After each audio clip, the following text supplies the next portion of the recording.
ヒロの F1 です。今日も F1 のホットな話題を取り上げていきたいと思います。チャンネル登録と高評価お願いします。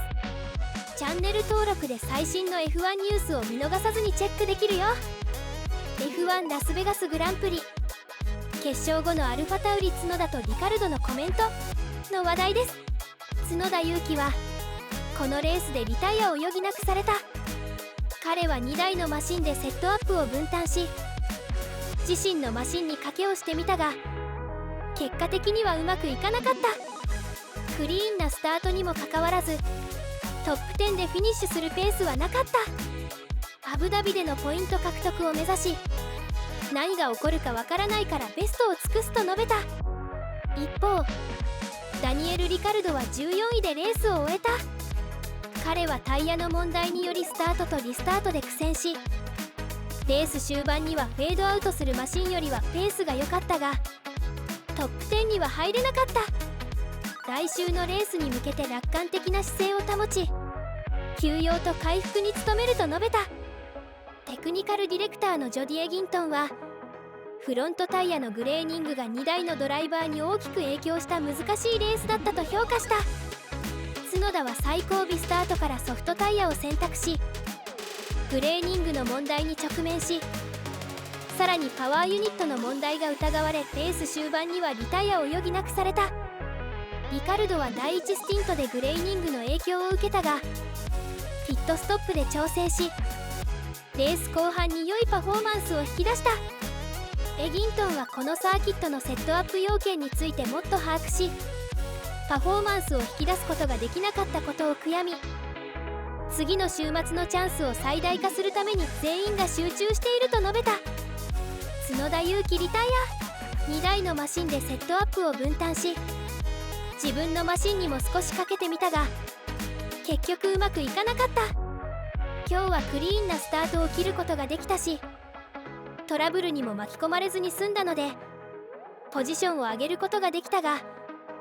残念ながらトップ10でフィニッシュするペースはなかった。自分たちのペースでは苦戦を強いられることは分かっていたので、何かチャレンジしなければならなかった。今日はそれが報われなかったが、最終的にはマシンをリタイアさせなければならなかったので問題にはならなかった。アブダビに向けては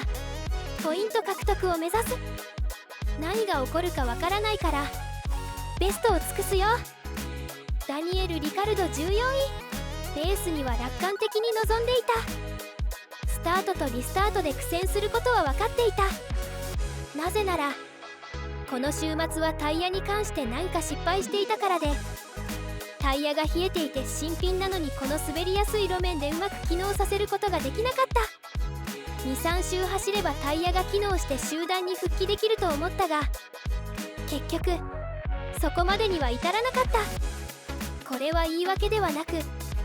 今週末の僕たちに欠けていたものであり苦労していたものだ。レース後の分析で調べることになるだろう。レース終盤にはフェードアウトするマシンが何台かあったので彼らよりは少しペースが良かったが、それでもトップ10には入れなかった。来週もミディアムダウンフォースのサーキットでレースをするので楽観的に考えている。すぐにレースが再開されるし、また違ったストーリーが展開されるから、ここ 2,3 日は休養と回復に努めるよ。ジョディ・エギントンテクニカルディレクター。最終スティントまでフロントタイヤのグレーニングが2台に大きく影響する難しいレースだった。最後尾スタートとなった勇気はスタートでソフトタイヤを選択した。しかしバーチャルセーフティーカーの直後、